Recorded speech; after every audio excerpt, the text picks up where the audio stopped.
Texas. They say everything's bigger here, and they're right. We've got big cars, big hearts, and even bigger steaks. This is beef country, Texas, home to the Alamo, the Cowboys, and the largest military installation known to man. So big, it has a big name. Fort Hood, the great place. It's got a Texas-sized podcast as well. And this is it, right here. Fort Hood's great big podcast. Yeehaw.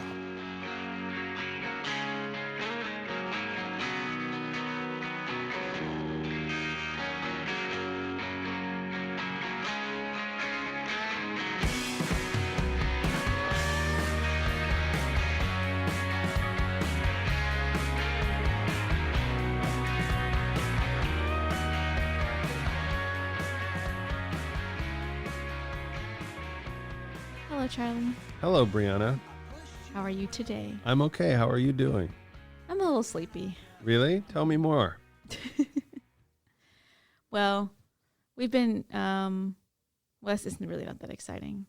Just been working and going home. That's great. But I'm sleepy. All right. We'll have more right after this. Efflandt the Sock here for the thrift paving plan. So it's nice to have you back. We I was missed just you playing last ping pong. week. Oh, You, last week. You, him, him. See how long it Just lasted. the neck turn. Yeah. If you're tuning in for the first time, this is Fort Hood's great big podcast. With Yeah. no clue. With no, yeah. We're doing well today. Yeah. Tell ya. It's not even Monday. What's going on? No, It feels like Monday. does it? Every It day's a does. Monday if you're Garfield. Yes. I loved reading those comic strips growing up. Garfield? Have you ever Mhm. seen Garfield minus Garfield? No. No. It's genius. It's What? genius. So some feller out there took Garfield strips and removed Garfield out of all of them. So it's just John, Garfield's owner, Talking to the talking invisible to Garfield. him, talking to himself. Oh. And it I think I've is heard of this. Fantastic. I think I have heard of this. It's one of those things that you're like, who is this disturbed man who's having these conversations? Okay.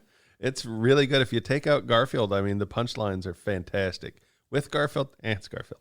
But without Garfield, It and works Garfield, without Garfield. it works so well that Jim Davis, the artiste behind Garfield, endorses it. And Wow. actually okayed the guy to print a Garfield book of Garfield minus Garfield. Wow. I'm sure he got plenty of royalties off Oh. of that. Jim Davis is all about the royalties. He got paid. Yeah, he is. So is it like a look into like what's the story then without Garfield? It to is take a away the dark main look character? into a lonely man's soul. Yeah, I was thinking it Kind of- sounds macabre. Kind of like the podcast. Yeah. Oh, my okay. Yeah. Oh, But no, it's good having you back, Dave. We missed you last Yes. week, even Yeah. though the podcast did fantastic It without you. absolutely did. It absolutely Fantastic. did. yeah, our without numbers you. went up a little bit. Yeah, we took my mom off the podcast and everything just went through the roof. She won't let me forget about that. How's my podcast doing? Oh, let's not talk about that. Yeah. We've had better days. We have. They go up and down. Well, I mean, there's no way she can actually see the analytics, right? No, but you I could can tell her. technically like I could lie. Yeah, you But could. would I like, be a good son if I lied? you could just fluff the numbers. Everyone a bit. loves you, Ma. The Army wants you to have your own show.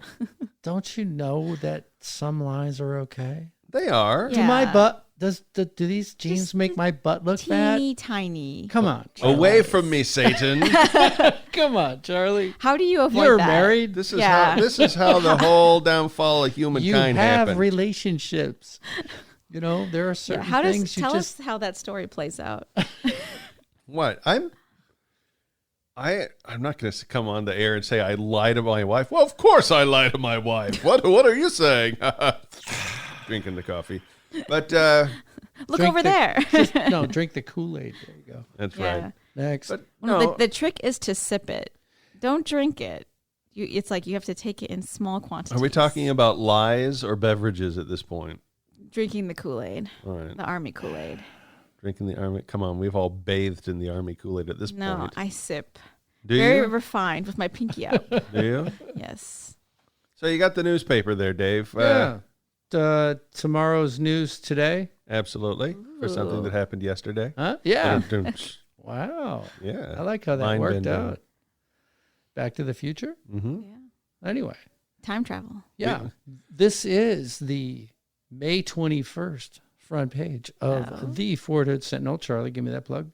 The newspaper that Dave is holding. Thanks. Fort Hood's one and only newspaper. Almost. There you go. Fort Hood's greatest and only. Oh, Greatest and and only. That's only. right. Needed the plug. Come on. Anyway, top of the fold. Headline: Town Hall event discusses road ahead, addresses concerns. Yep. It was very exciting. Huh? It was on the Facebook page live. It if was? you weren't able to pick up the newspaper in the future.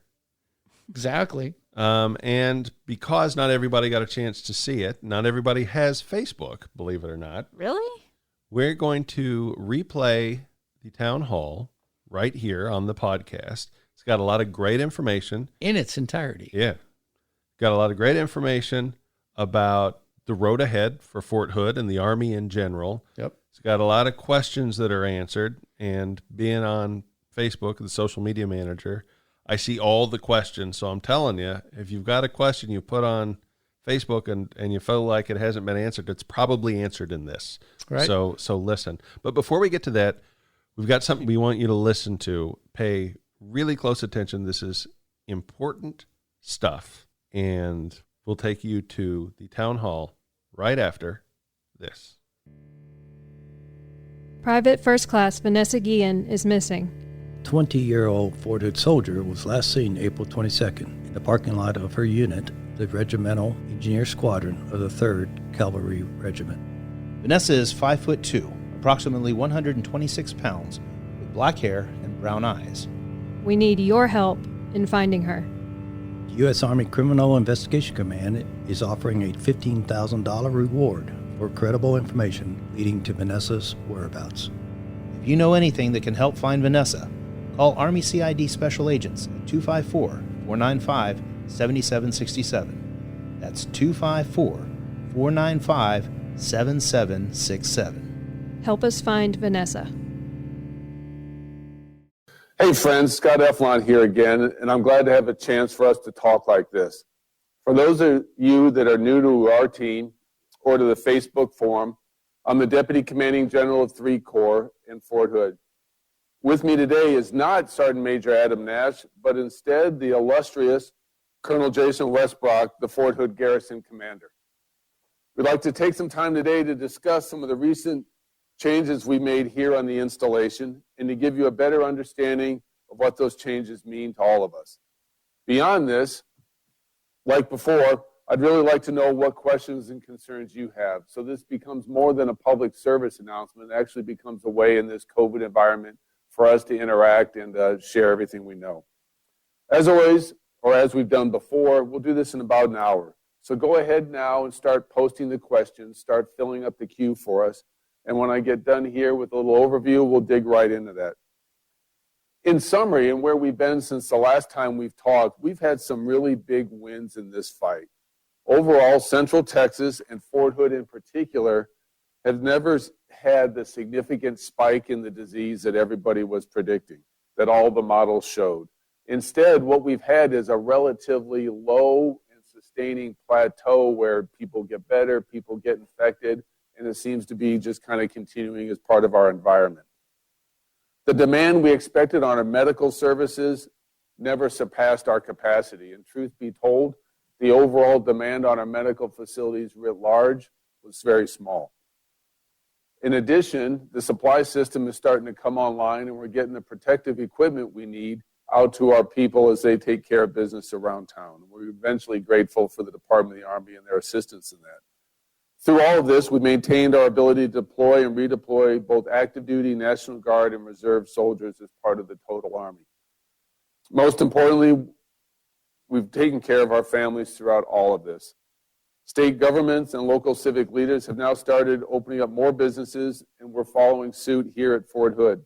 Though in some cases we may remain a little more restrictive due to our requirement to fulfill missions and to maintain readiness.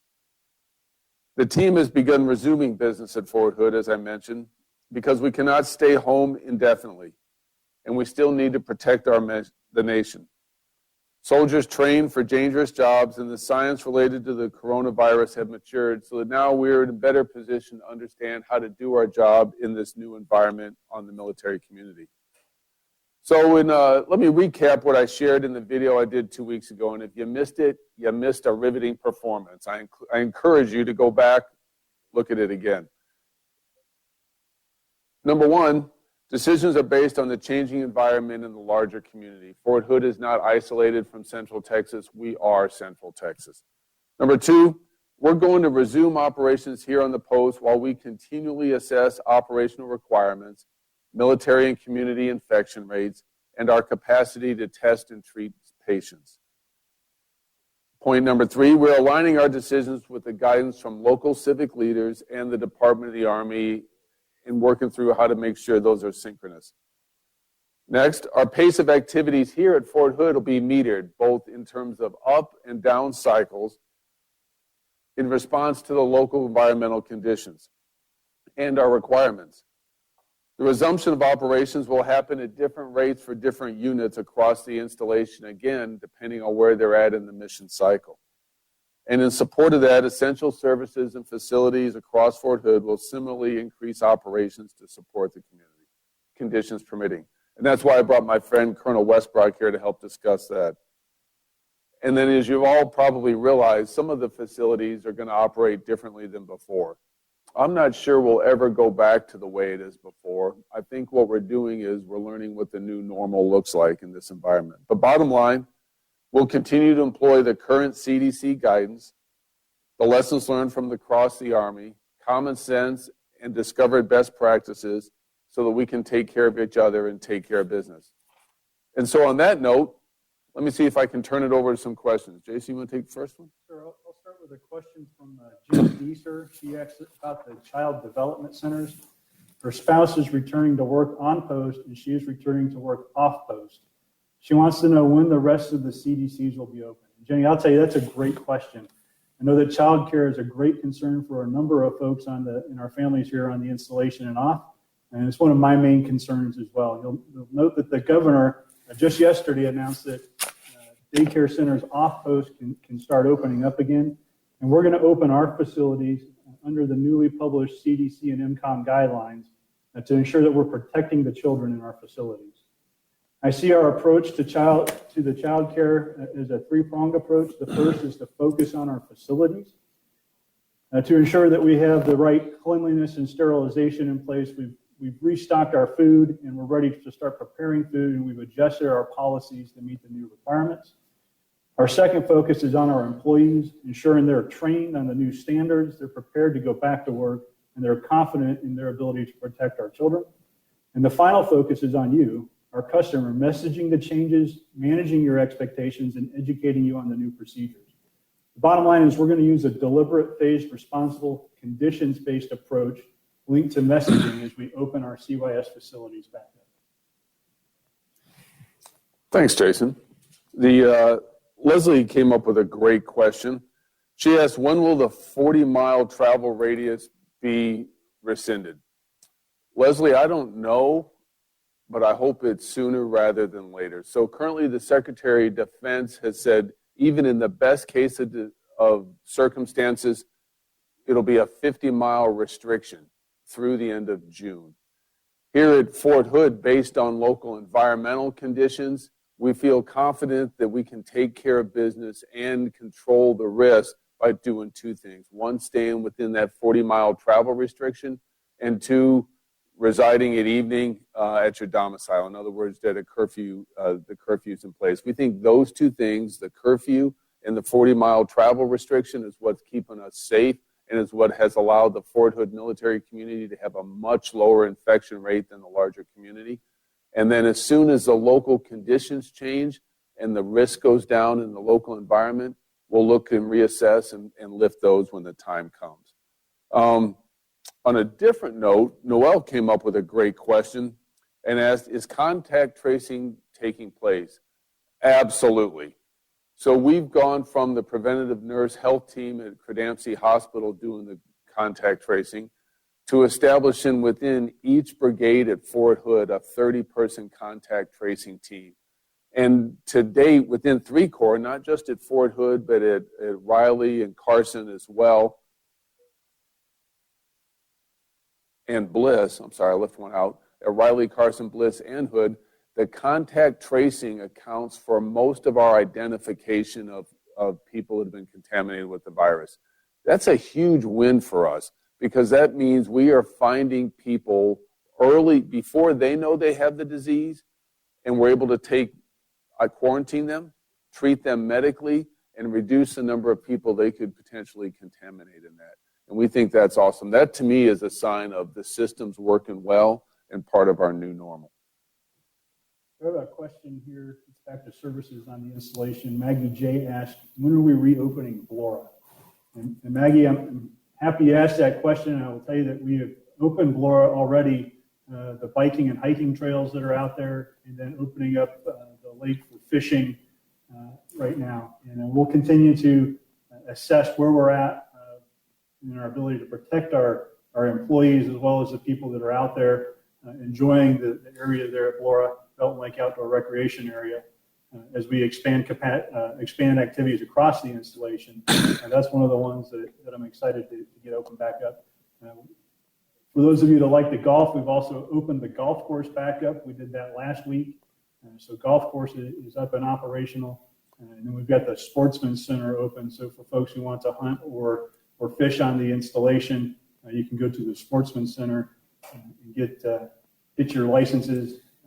Texas loves its military, so you can get your annual hunting license for free, but you do have to pay a fee to utilize for that. And then I will highlight that for Blora, Blora is opened up for military personnel, so ID card holders only right now, and we have waived the fee going into Blora for those military ID card holders for the time being. Sure. Jason, I was just, as you were talking, scrolling through here, can you speak to Kyra about when the CDCs will be open? Yes, sir. So, Kyra, we opened a number of our child development centers on Monday, 2 days ago. And I'll note that we have a reduced capacity based upon the CDC guidelines, and there's communication that's been sent out by our CYS team. And then we're looking to open the remainder of our child development centers, our school-age service centers, and our youth centers in the coming weeks as we are able to go through, sanitize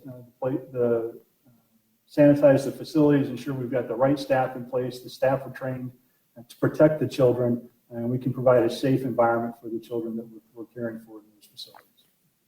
Thanks. Appreciate that. Alexandria and about 10 people just like her asked a question that was near and dear to my heart. When will the gyms be open? Not soon enough. However, what we learned on the front side of this is the disease spread was gyms were high-risk environments. And so the process of reinstating the use of the gyms is very deliberate. Gyms are currently open now for physical therapy and rehabilitation. That's the first step. This weekend, the gyms will open up across Texas in the civilian community.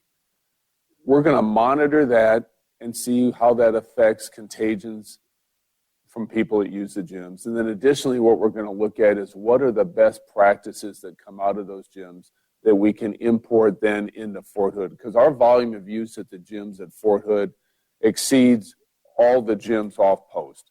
And so we got to be pretty careful about that. The good news is we got great weather and we can get some physical training in other ways. We're looking at the gyms, and I think it'll be in the near horizon. We just need, assuming things go well off post. We're going to learn from them, and then we're going to bring those best practices on home.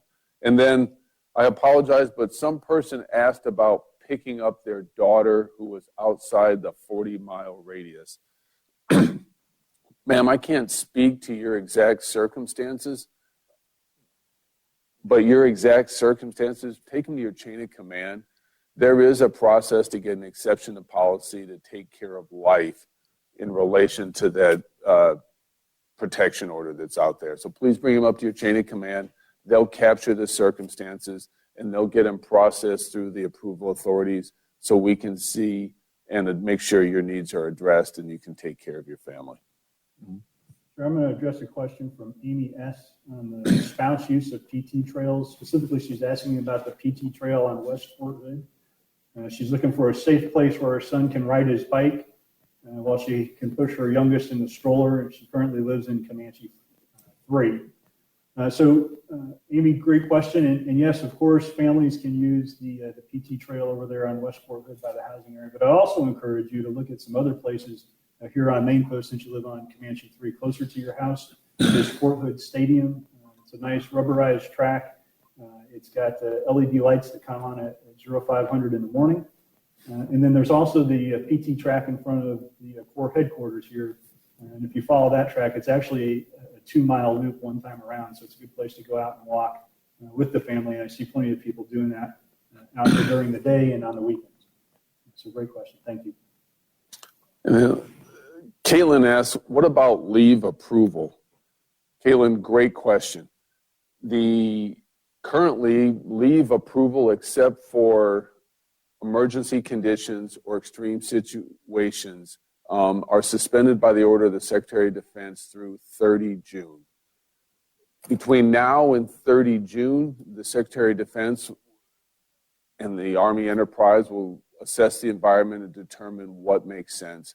And I expect in the next, well, certainly before the end of June, we'll get additional guidance. At the same time, because what's on the minds for a lot of us is, hey, what about PCS leave and PCSing? How do I go about moving to my next duty station? Currently at Fort Hood, the backlog is about 7 months from moving from the installation to your next duty assignment or separating from the service. It's about that at all the other Department of the Army installations. And so while we're waiting for additional guidance on leave before the end of June, I also think I know we're going to get additional guidance on PCSing. Who's going to move in what blocks and when? Because there's only so many moving trucks, so many warehouses, and so many companies in the area. And so we're going to have to figure out what's the smartest way to line people up and do that. So leave guidance and PCS guidance, we're waiting for instructions from the tower and from the Department of the Army to make sure we do that in the right way. And if you have personal exceptional circumstances, work with your chain of command and they will bring the ETP forward and we can take care of those circumstances and find out what's the best way for your particular case. But thanks for asking that. So I've got a question here from Ashley B. And she's asking about the Soldier for Life Transition Assistance Program workshops and when we're going back to face-to-face meetings for those. And the short answer is we're looking holistically across all of our Department of Human Resources services over in the Copeland Center to see, based upon the changes that have happened because of COVID-19, how to best keep those programs that are helping soldiers running and what the new normal may look like. Actually, I'll tell you that the Soldier for Life Transition Assistance Program has not stopped helping soldiers transition to civilian life, even through all of the COVID-19. And as you highlight in your note, there are people who are still getting out of the Army, and that hasn't stopped. Right now, the workshops are done online, or you can schedule virtual or telephonic meetings with the employee. And we'll continue to assess the conditions over there. I was in the Copeland Center last week. There are plenty of people that were there for other services, but because of the Soldier for Life Transition Assistance Program, their workplace, how close they are to people, they're working through how to best support the soldiers while protecting themselves. I expect that in the next several weeks that we'll start bringing some of the employees back into work and doing those meetings in face-to-face, although it will be likely in somewhat of a more limited fashion, not in big groups like we used to. Thanks. And I apologize if I didn't say this correctly, but I believe it's Monogold. Like to know how the companies are accountable for timely ETP processing. I would encourage everyone, for anything in the Army, if you're not satisfied with the response you're getting from your leadership, go up the next level of chain of command. I can say firsthand, the leadership at Fort Hood is immensely committed to taking care of soldiers and families. And occasionally the machine doesn't work as intended for a whole bunch of reasons, but when we find those, we're going to fix them and take care of them.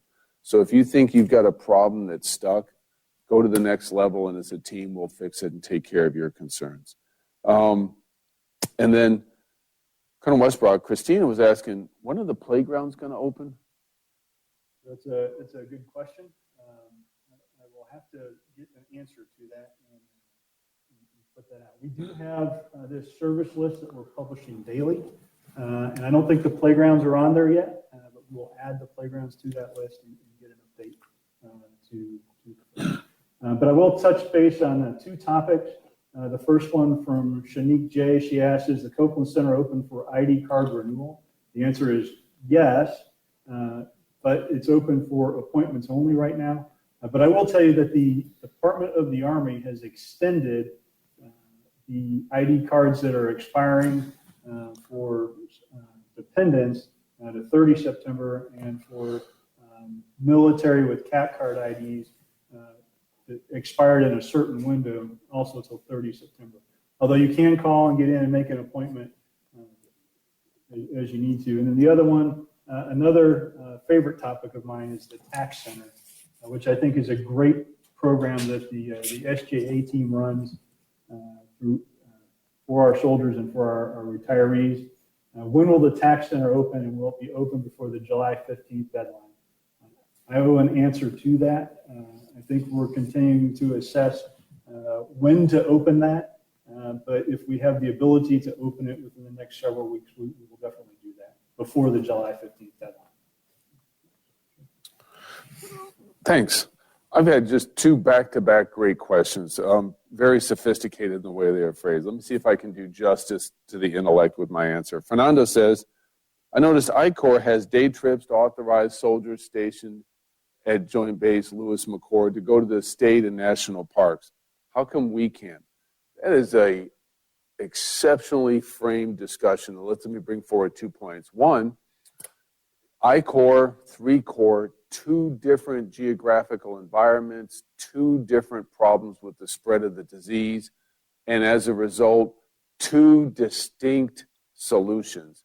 And I would expect in the installation, you're going to see, depending how closely you follow social media, that in the installations across the Department of the Army in the United States, for every installation there's going to be a unique set of parameters on what they do because the local environment is distinct in terms of civic authorities, in terms of ability to treat and test, in terms of mission, and in terms of what the disease spread.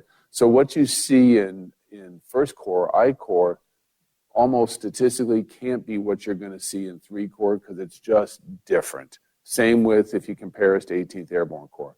Now, on the same token, I do encourage all the members of the Fort Hood military community to travel within the 40 miles to visit state, local, and national parks. There's nothing that keeps you from doing that. And I think being outside, it's great exercise, it's healthy, it's easy to keep your physical distance away, and in doing so, you can have a good time and not spread the COVID disease. So, hey, get out and enjoy the great outdoors, especially now before it gets so stinking hot like it will be in August. And then kind of along the same lines, Christy had a question, says, can we have our family visit and do they need to quarantine? Again, exceptionally insightful question. So under the new personal conduct order, visitors are allowed, I think we said up to groups of 10 is the appropriate amount, which kind of matches the CDC guidelines. But then it says, do they have to quarantine? The answer to that question falls in line with what are the civic instructions. So in this case, we're concerned is what's the county commissioners say what's the governor of Texas say? And there are stipulations that are on their websites that says who needs to quarantine and who doesn't. And a lot of it has to do with where are they coming from. So that answer, do they have to quarantine? We comply with civic law, and we will ask that everyone else does the same way. And then can you have visitors? Yeah, in accordance with the personal conduct order, up to groups of 10 that maintain physical distancing and proper other disease mitigation measures. I encourage. We're a social group, especially in the Army, and that's part of our fiber. So I've got a note here from Lisa M. She asked, when will the Warrior Gate open on the weekends? And so I'll address kind of the ACPs larger as a whole. We had shut down and reduced hours on a number of our access control points as we went to mission essential only personnel. And then as we look to bring more soldiers and our workforce back to work here on main post, we started opening those gates back up and expanding the hours to support the throughput of the traffic. The gates that are open on the weekend, or more importantly, that are closed on the weekend, really are an assessment based upon the throughput of the traffic and how we can reduce the strain on our soldiers that are manning those gates. And we look at those consistently over time. And I don't know that we'll open the gate on Warrior Way, but I will certainly look at that with our Directorate of Emergency Services and see if we can identify the need and when would the best times be. So I can tell you I'll look at it, but I'll have to look at the assessment to see whether we open that back up. Sure. And then Kyra D was asking about the passport office over at the Copeland Center. And right now we're processing passports in accordance with guidance from the State Department, because they're really who controls the passports. But if you're having a hard time reaching somebody over there, I'd ask you, Kyra, send me a note and I'll get it into the right channels over there in DHR to make sure that we get somebody to link in with you to help answer that question.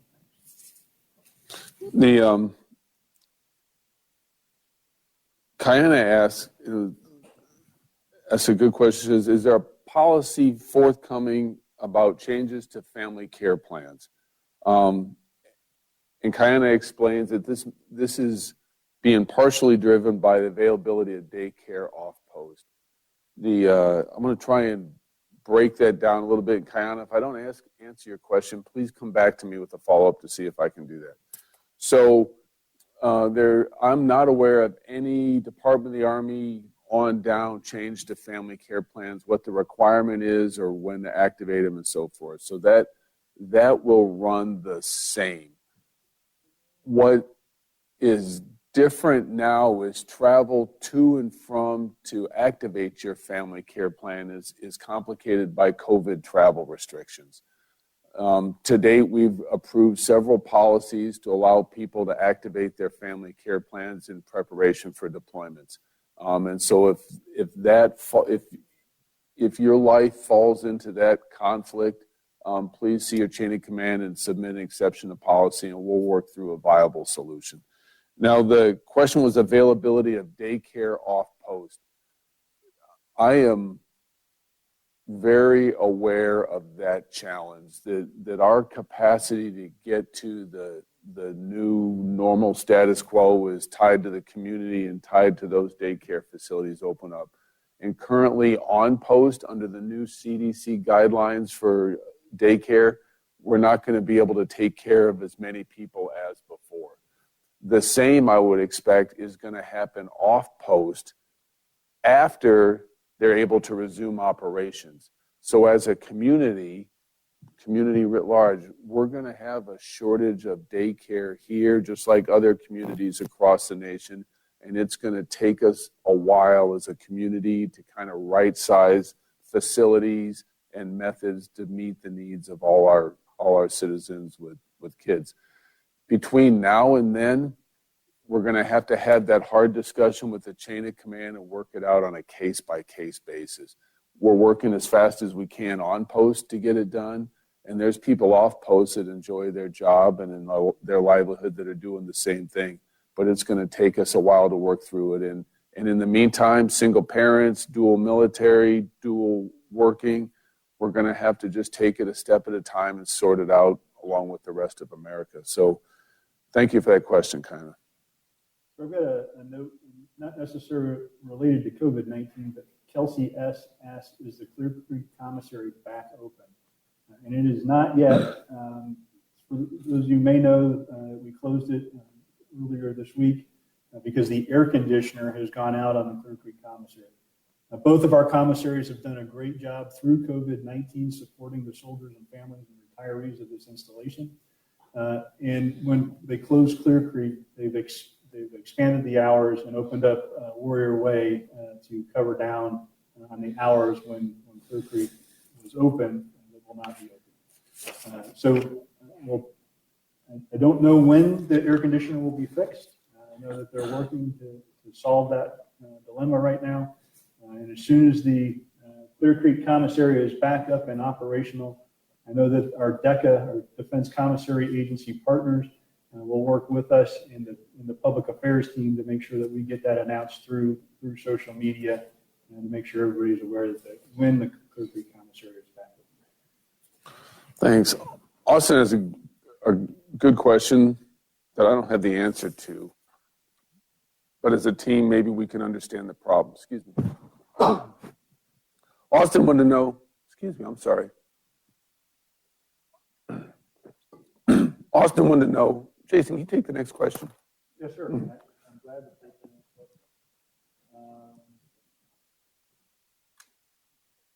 question. Looks like DA, is there any guidance when teleworking civilians will start returning to work? B, what I'd tell you is we are continuing to assess that across the installation. We're working with the union, we're working with CPAC, and we're working with the supervisors to ensure that we've got all the appropriate mitigation measures in place and they're prepared for folks to come back. We have started bringing some folks back, but we're not rushing to failure either. We're making sure that we're bringing the workforce back in a safe manner so that we can protect our great workforce here at Fort Hood. With those who are teleworking, it's a much smaller portion, I think, than the people who are on weather and admin leave. But I'd continue to encourage you to talk with your supervisor because your supervisor really has a pulse on what the mission requirements are. They'll understand the requirements to achieving the mission and then what role you'll need to play in doing that and whether you can do that from home through telework or whether you need to come into the office to do that. So again, stay in touch with your supervisor and take direction from them. Okay. For those of you that were concerned about my health, I assure you I'm perfectly healthy. I just, swallowed a gnat or something. So thanks for the cards and letters. I'm just fine. In the meantime, back to Austin, who asked when the expected dates when leave is back to normal. Do we have a date when we expect taking leave or return to normal operations? The answer is no. And I'd like to expand upon that question and put it in some context. We know that the Secretary of Defense has suspended our movement operations through 30 June. What we need to be very careful of is assuming that after 30 June, everything will be lifted.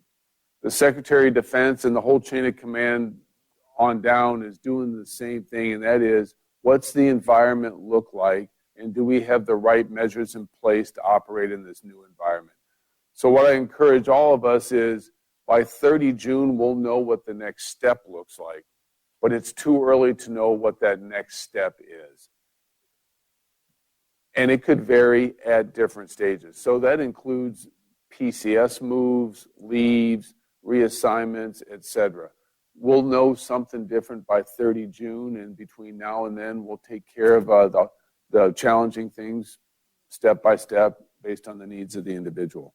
So when I say that with you, don't assume what happens after 30 June, whether it's signing for your lease or arranging shipment of household goods. It's important to know that a decision will be made before 30 June, but it doesn't mean that the decision is going to be to return to normal at 30 June. We're going to figure that out. And so some soldiers are seeing that right now in real time as a Human Resources Command extends their rotation date by 120 days. They're recognizing that a decision is pending, but we've got to assess the environment before we can make that decision. And along the same lines, Samantha asked, is the COVID-19 virus delaying rotations overseas? It has, and it will. So we suspended all rotations for about 35 days. There were some National Guard and Reserve soldiers that were at North Fort Hood, all locked and cocked and ready to rock and go overseas. And we actually, in some cases, sent them back home to wait until we were ready. We have resumed, as a Department of the Army, rotating units back overseas. And so units that are on deployment orders, the schedule's coming out and the wheels are turning, and those personnel are going overseas. In terms of permanent change of stations overseas, some are starting to resume, some are not. And that changes almost each week as that environment and that host nation government determines what they're willing to accept. And then at the same time, what changes by each destination is what the quarantine requirements are. And so unlike times in the past, you may need to quarantine at a home or in a hotel room and your family before you go overseas. So again, each case is different and it changes week to week as we sort out the environment and what works for us. Thank you for asking that, Samantha. So we had a question from Tom R. that asked about field training. And I know we talked a little bit about units coming back to training, but this is really more geared, I think, towards the actual activities when we start doing field training again, driving tanks, flying helicopters, gunnery, etc., Army stuff. As an infantryman, something that I really love is to hear the sounds of freedom at night when the tanks are out there firing the artillery. I will tell you that range operations is up and operational and ready to support the training for our units. Yesterday, for example, we had 17 ranges hot that were operational with about 800 soldiers out there training. And if things stay on track as scheduled, I think around the third week of June, we'll start hearing the loud guns from the tanks out there doing gunnery, firing again. The only downside to it, sir, is it gets warmer. Those sound waves won't carry quite as well and won't rally your windows quite as hard, but you should still be able to hear them around post. I think those sounds are awesome. As my wife used to say, that's the sounds of freedom. That's an untaxed free benefit of living on post. Oh, man. Kylie, what a great question. Kylie, I'm going to take your question first because it's almost as good as the gym question. When will the bowling alleys be open? I'd like to know that. Sure. So the good news is we are looking at that, and the Director of Family Morale, Welfare, and Recreation has an assessment that he's doing to look at how we mitigate the threat in our facilities, not just the bowling alley, but in our bingo hall, in our restaurants on the installation like Chili's and the golf course clubhouse there and the snack bar at the Sportsman's Center. And we'll start to see the restaurant pieces of the Sportsman's Center and golf course opening up with takeout and 25% seating, keeping in line with the guidelines that have been issued by the governor from Texas. When we look at the bowling alley and the bingo hall, because people are closer together, we're gonna wait just a little bit. Bingo? Bingo. You're killing me. Bingo. What's this world coming to? It's a great facility. It goes quite well for us. But probably mid-June, we'll look to make the assessment of when is the right time to open those. If we can open it sooner based upon the conditions around Fort Hood, we certainly will, because as the summer months get hotter, both bingo and the bowling alley are a great place to go, get out of the Texas heat and enjoy some air conditioning. Thank you. I'll actually fill some of the time now so you can prepare your answers. But the first question people want to know about when we go back is pools, but I'll talk for it briefly. Kyra had a great personal example of the challenge she has taken leave as a DA civilian to see her husband before they deploy and taking leave together. Kyra, I can't speak to your exact personal circumstances, but I can assure you from the Secretary of the Army on down, nobody likes the idea of not taking leave. The only thing we dislike more than that is seeing people needlessly get infected. So here we are. So as mitigation in that, in the meantime, is whatever leave is accrued now can be carried over the next fiscal year. So no one will lose leave because of the COVID virus. And there are several families and spouses in a tough spot related to deployments and inability to see their significant other or family members before they're separated for a long time. And it's really, really unfortunate. Or just there's people in a position of not being able to take leave and see family, not connected with the deployment. Nobody likes that, and as soon as we can resolve it so you can use your leave as it's intended to stay connected, recharge your batteries, and get refreshed so you can be a great soldier, as soon as we can do that, we're going to do that. And that ties right in with the question from Atlanta. And it's on the same theme that we talked about before. Will the stop move be lifted in 30 June? I don't know. But what I do know is between now and 30 June, we're going to get a set of instructions for what happens on July 1st. And all of us need to posture ourselves, as we say in the Army when we're planning an operation, we want to preserve options. So depending on what the local environment looks like, it could be extended. Or depending what the local environments look like, it could be lifted for people going here, but not lifted for people going there. So between now and forthcoming instructions before 30 June, expect to see more instructions, but don't assume the decision has not been lifted to resume categorical all operations after 30 June. Thanks for asking it, Atlanta. And Colonel Wesbrock, Sure, cool. we are excited about pools. Sure, I am very excited about pools. Swimming competitively and doing triathlons when I was younger, not so much anymore. But yeah, I was really disappointed when we had to close down the pool, especially there in Abrams Gym. So as we continue to assess our gyms and how best to open those, we will look at the same time to open up the pool in Abrams Gym. That's our indoor pool. And then I think there's a larger question about the outdoor pools and when do we open those and what does the timeline look for that, especially since it's a great summer job for many of the children around the installation, the teenagers, to be lifeguards and such. And again, we're continuing to assess that. I will talk with our Director of Family Morale, Welfare, and Recreation. Typically, we don't open those pools until Memorial Day, but given that that's this coming weekend, we are not set to open them on Memorial Day, but we'll look to do that in the coming weeks as we get the lifeguards hired and we have the ability to open pools. Okay, couple good questions here. Let me just jot this down. One, as I'm watching the feed, there's some hashtag traffic regarding PFC Vanessa Gillen. That story breaks my heart. It breaks all of our hearts.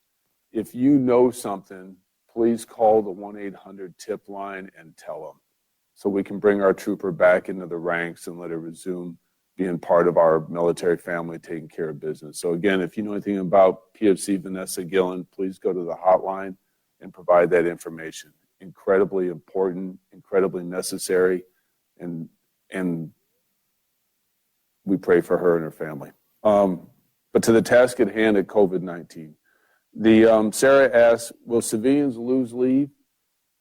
The fact, Sarah, that you asked that makes me think that there's conflicting messages out there. What we will do on the website is get a definitive legal answer for DA civilians, and we're going to post that. So I'm going to track that down from the source and provide you useful information so you can share it with your boss and your peers accordingly, and we'll go for there. But the fact that that's come up, we're going to run that down and just go right to the source and let you update on that. Brittany had a question about Fort Hood family housing.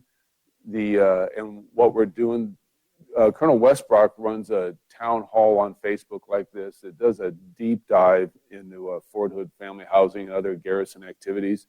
I'm immensely proud of what our Garrison command structure has done to make the great place even greater. And so what they've done with community life NCOs, feedback mechanisms, and responsiveness for caring for our families has just been literally groundbreaking in the Department of Defense. And so We probably don't have the time to do justice to that topic, but I have you know the chain of command from General White, Sergeant Major Hendricks on down have just been leaning into this, and the results are showing clearly and demonstrably. And please stay engaged with specific comments. Colonel Wesbrock and his team or myself will get back to you on them. And then stay tuned and enjoy the Garrison Facebook period where they'll have all the subject matter experts up here and we can really get into brass tacks. But we're excited because it's part of what makes us the great place. So I'm going to answer a question from Susie P., who asked, will the 4th of July event be canceled? The answer is no, but it won't look the same as it has, for example, last year, which was a large celebration with a big performer. This year, we were uncertain of where we would end up with COVID-19, and as we waited to figure out what the ramifications and effects were going to be of COVID-19, we began to look at some of those activities that we had scheduled. Some of them we canceled, some of them we postponed, but 4th of July obviously falls on the 4th of July, and we are going to celebrate the 4th of July. What we have decided to do, though, rather than having the big gathering of people in Fort Hood Stadium, which if you haven't been there in the past is a great celebration, but we get 8,000 to 10,000 people in and around the stadium. And that's probably not good as it relates to COVID-19 as we come on the downside of this or move towards what we think is going to be a positive trend here. So what we're going to do is we're just going to do the fireworks. That's something that we have the biggest and largest fireworks display here in Central Texas, and it's specifically tied to the 4th of July. And we pay for that out of our recycling budget. So for those of you who live on post and recycle, we sell that recycle and actually get enough money to pay for our fireworks display. And we're going to use that money and have a big fireworks show. People normally when it comes time for the fireworks display, they'll drive up, they park outside the installation, they park in areas around the commissary, PX, the Ford Stadium. So there will be a number of ways to still enjoy the fireworks without getting in amongst 10,000 of all your friends. Okay, thank you. On that note, talking about having to reschedule things, I think a small sidebar and offer my appreciation to Gold Star families and wives for the sacrifices they continue to endure. And I bring that up here on the eve of Memorial Day, but also at the same time, not just relating to the fireworks, but there are other remembrance and appropriate heritage and lineage activities that we're not doing, that we're used to doing, that's part of our culture because of this COVID-19 response. Please be assured you are not forgotten. And we will adapt and continue to do what's right by their memories in the days to come as we fight through this. Joy had a good idea that I'm going to pass off to the Sergeant Major after this to do some research on. She said, hey, can we have a video cadence competition? I don't know. Good idea. We'll look into that because we're certainly not running in any formations calling cadence for a little while. So we'll see if there's some way we can use YouTube and videos to have a little bit of fun with that and raise a spree. I think that'd be great. Thomas, completely unrelated to calling cadence, wants to know if COVID-19 is affecting ETS and Terminal E. The answer, not in terms of separating from the Army. It may affect where you're going and what your travel plans are, your employment plans, but in terms of being able to separate from the Army, COVID-19 is not a reason to suspend your ETS or taking associated earned terminal leave. So thanks for asking that, Thomas. I had a note, I can't find who wrote it now, but someone asked, what is being done for our civilians and our workforce as we bring them back to work? The virus isn't gone, and how are we protecting the workforce? And I think it's a great question. We worked very diligently to do that. One, we're doing a measured return to work for our civilian workforce, right? It's not a rush to failure where we're bringing everybody back. We're doing that measured. We're bringing those back. That is, the mission requirements ramp up. We're bringing people to support those mission requirements. And if we ramp some of those mission requirements back down, we may ask people to go back to weather and admin leave or teleworking, that sort of thing. We have face masks that we're issuing out to our DA civilian workforce. and there's hand sanitation. So the policy now is maintain physical separation if you can, 6 feet apart, like General Efflandt and I are. If you can't maintain that 6 feet based upon your workspace or the work that you're doing, then we ask that you wear a mask. And for our workforce, we do now have the ability to provide our workforce the masks that they need to come back to work. Thanks. Following up with what Sydney asked, when will I get an absolute date for my soldier to return from Germany? Sydney, I don't know. But I do know we are starting to rotate units to and from Germany. And in select categories, we're starting PCS rotations, and that will only continue to expand. Your chain of command will work that. Not only are we working through how to bring somebody back in this new COVID environment, we're also working on how do we train somebody up to get ready to go in this COVID environment. But we're figuring it out, and we're increasing capacity, and we've already started rotations all around the world, but certainly Sydney to include Germany. And then Christina asked, at Credamcy, do they have the antibody testing yet? As of yesterday, no, ma'am, they do not. What we do have now that we didn't have the last time we talked is a much, much, much increased capacity for testing. So I remember early on in this discussion, somebody asked about contact team tracing. We now have the ability that if a unit's out training and we have an outbreak of the disease, we can, one, have trained people to do the contact tracing in real time. And then based on that, we also have the capacity to test people in real time and find out the results. Great improvement by Credamcy in terms of securing the resources they needed and organizing their staff and procedures to support us as we get back to work. So my hat's off to Credamcy. Sure, I can't find it, but somebody asked about when general surgery was going to open up at the hospital for family members. I don't know the answer to that question, but I did write it down. I have that, and I'll get that to the hospital commander so we can get an answer and get that up on the services sheet. There's also a question, when can we expect the curfew to be lifted for those that like to camp or own RVs? Sorry to keep saying that, but the feed is going by fast. That is really a decision for General Efflandt when we're going to do that, and it's going to be conditions-based when he does that. I understand your concern, as I also have an RV and like to go camping, but for now we're going to use the curfew as General Efflandt has laid out to mitigate the risk and ensure that we're keeping our soldiers and our families healthy. Okay, Christina came back to me with another question about antibody testing. It said, can soldiers go off post for antibody testing? Because in her case, somebody close to her family thinks they may have gotten it while overseas. Man, that's a discussion you need to have with your healthcare provider in terms of what your entitlements are and not entitlements are. In terms of conditions of liberty, there's not a restriction to do that, but what I can't speak to is what's best in terms of your family member's healthcare or what your insurance benefits are in terms of covering the cost of that. So before you do that, probably best to get some specific technical advice about that, but there's no restrictions in terms of conditions on liberty that prevent you to travel to a doctor's office. Eric had a question. It says, does Credamcy have the capacity to do testing on redeploying soldiers so they don't have to quarantine? Eric, insightful question that I myself asked a couple weeks ago the same ways. The answer is Credamcy has ample capacity, but the capacity to test does not alleviate the need to quarantine for two reasons.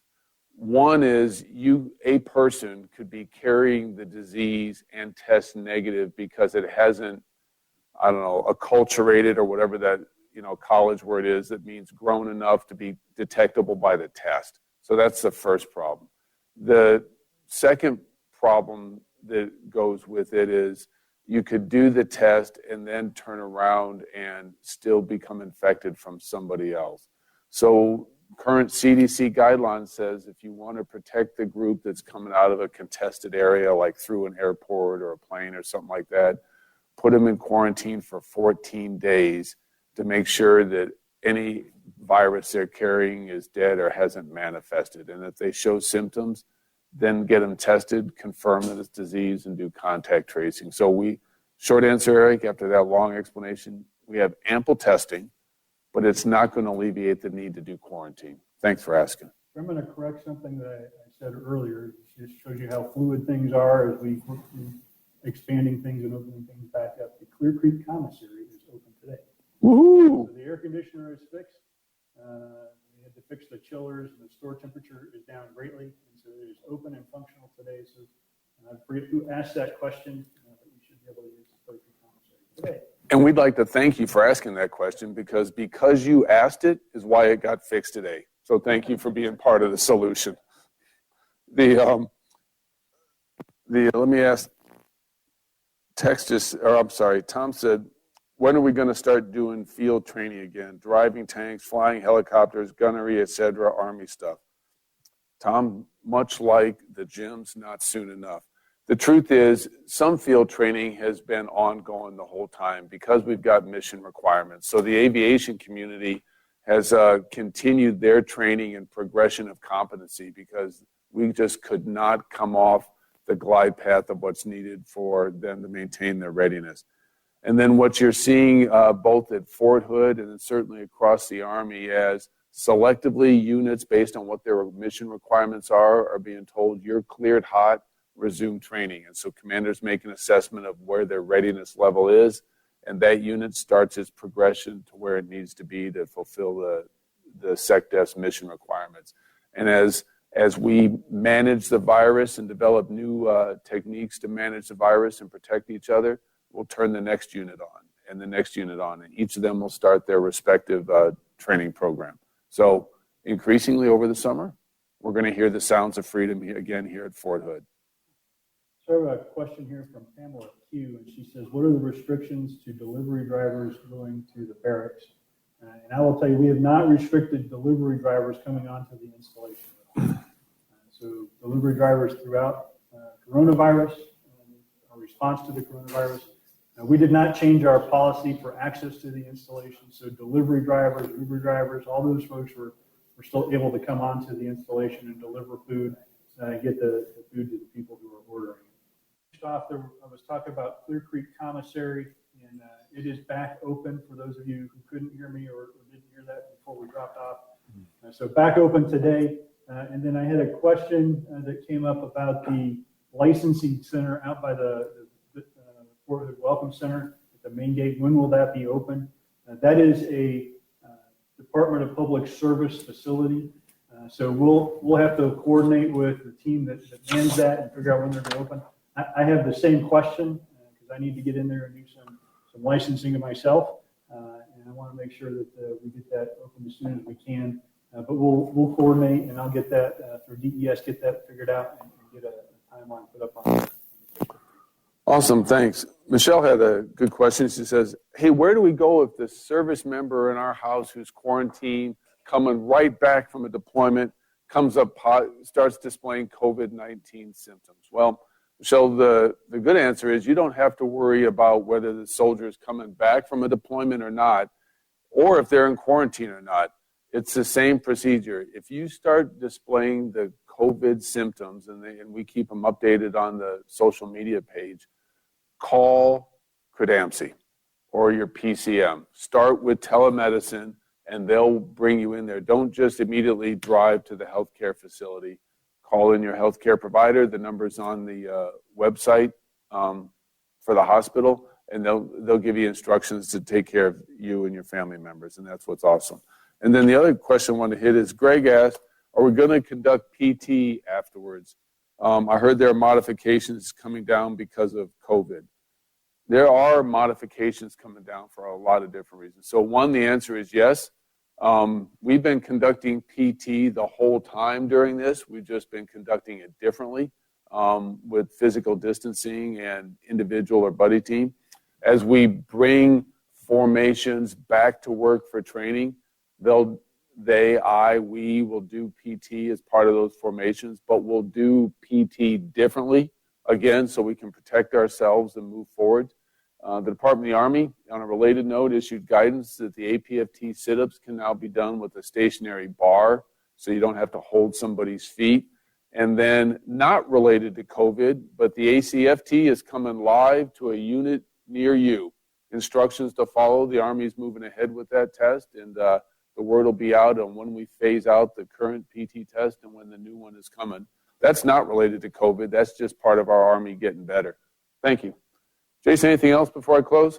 No, sir. I think we're starting to see return of questions that we've answered already. Good. So, friends, we're out of time here today. This dialogue has been immensely fruitful for me and Sergeant Major and the chain of command, because it gives us a chance to understand how clearly we're communicating to you and what we need to talk about. So thanks for sharing that with us. I'll leave you with some closing thoughts. We've been successful so far in minimizing the threat of an outbreak and stopping the pandemic because everyone has done their part. We're not past this yet. This problem, this disease is going to be with us for a while. So the challenge now is for us to continue to exercise the self-discipline so it becomes habit, so that we change our social norms to what we need to be to continue to stay ahead of the threat of this virus. I want to assure everyone that returning to training is critical. We do it because the nation needs us, and we don't get to take a knee. We have plans to do it in a safe manner, and we'll modify those plans as required based on changes in the environment in order to keep our family and friends and community safe. And lastly, every decision we make, every measure we take is calculated decision designed to protect the force, our families, and our communities. By doing it in this way, we have always done and will continue to do, take care of our soldiers so they can accomplish the mission and take care of our families so Fort Hood can remain a great place. Thanks for joining us, and we'll talk to you soon. Have a good day. It's what your tax dollars sound like. Fort Hood's Great Big Podcast.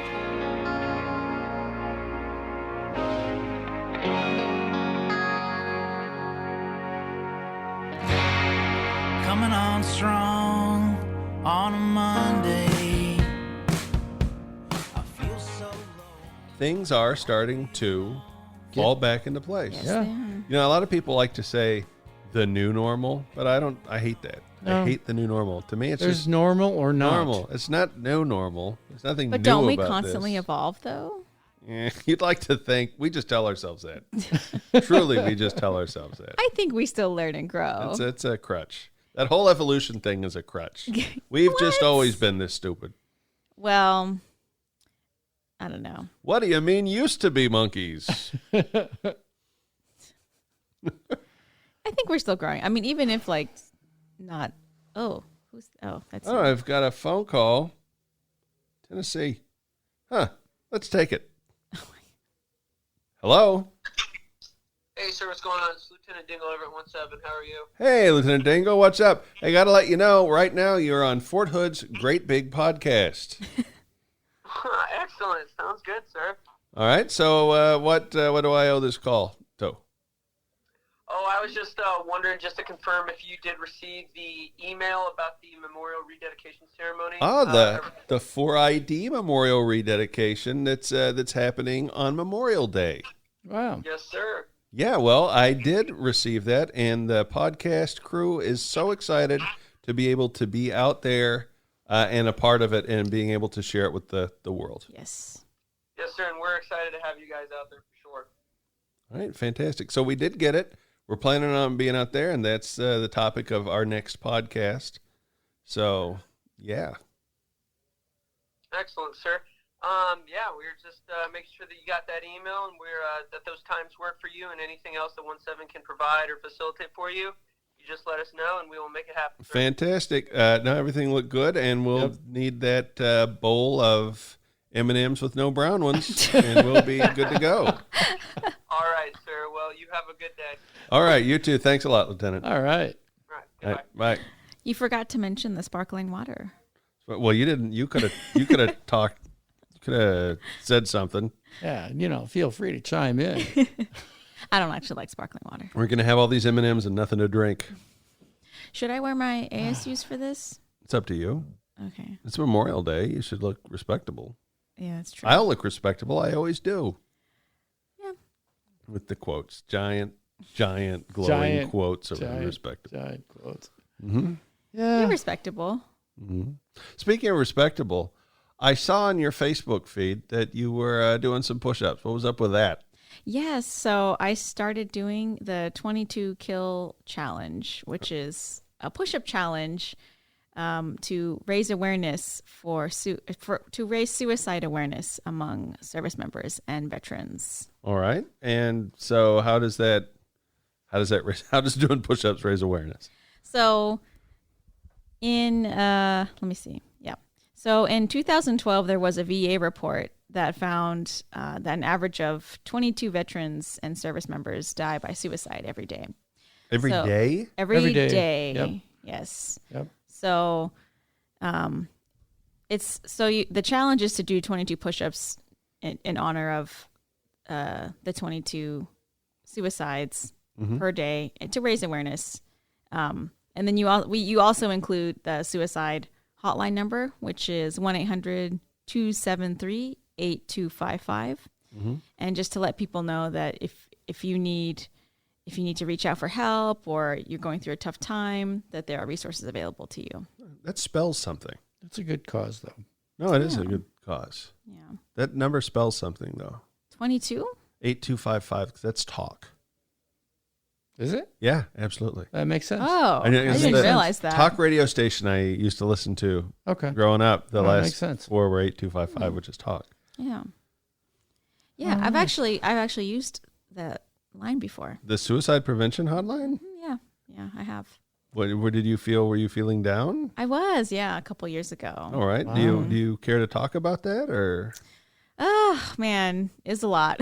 Well, I know, but there's other people out there that are in a bad place right now. Yes. That maybe your experience can help them. Yeah. Okay. So I was stationed in Korea, and I was there by myself, and I was going through a lot of personal issues, work issues, and it was getting really overwhelming. And I didn't know the number off the top of my head, but I asked someone else in my unit if they had the number, and they gave it to me, and I talked to this really nice lady for a couple hours, and afterwards I still wasn't feeling great. So the person that I had asked for the number earlier in the day, they had texted me like a couple hours later, and they're like, "Are you okay? Do you need anything?" And they actually ended up staying with me throughout that night. Right. So yeah. Eventually, you felt better, though. I did, yes. Good. What would you say? What was the thing that got you through it? I really don't know. I think from just your story and your brief touching on it, it seems like it was a combination of things. Really, if it wasn't for that person, that knew the number and gave it to me, my fellow. So it's that human contact. Yeah. That somebody, and you always got to be looking out. Yes. For your buddy, even if you're not in the military. Yep. Yeah. Even just looking after your fellow man. Yeah. That's the key. Paying attention. Mm-hmm. And it's helpful, like when you talk to someone that can get you out of that headspace. Once you start to, just really go in circles. Did you feel anybody judged you or anything? Was it No. Actually, I did not feel judged. The person on the phone and my friend, it was more concern. They were concerned, sure, for sure.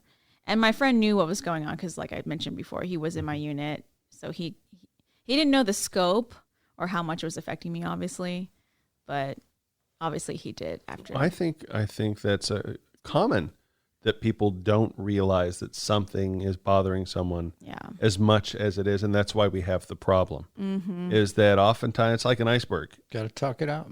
Yeah, talking it out really helps for sure. But that's why I had been wanting to do it for a while. And the challenge has been around, since around, I think it started gaining traction in like 2014 or 15, but I couldn't do push-ups back then. And this year I've been able to start doing them.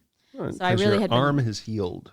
It's still healing, it's but in the healing process. It's in the healing process. I'm seeing really great results with my physical therapist and my Fantastic. pain psychologist. Yeah. So I was like, you know what? Now that I can do it, I want to, since this cause is obviously near and dear to my heart and it's helped me in the past, I really wanted to attempt the challenge. Well, and what's that number again? Just in It case. is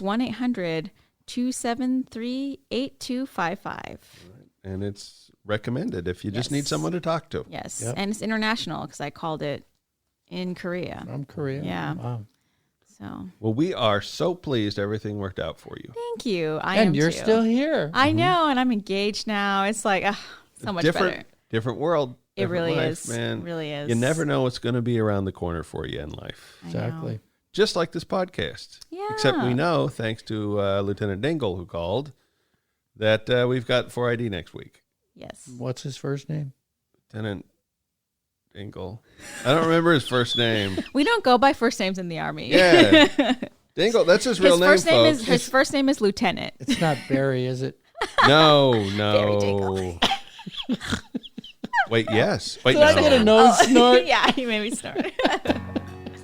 And with that, as you can hear, Yeah, the we music, got to call this one quits, Yeah. I music. think. I think so, Bill too. Courtney playing us out. Gary Owen next week. Yes. Yeah, 4ID Memorial. Yeah. I could bring my piccolo out there. You definitely could. ... Maybe you should not, unless maybe you want to just show it off. I could play Girl Left Behind. Use it as a baton. Yeah. I could do that too. You could do that. I actually miss going to ceremonies. Do you? I'm weird though. I love playing. you are. I love playing like 16th century marches. There you go. Going around in a circle. I mean, there's a reason I'm in the band. Now we know her Tinder profile. Charlie's got his steak have coffee cup. It's time to go. Yep. So we'll see you all next week at the 4ID Memorial Shindig. And until then, stay salty. And stay healthy. All that, yeah. The end.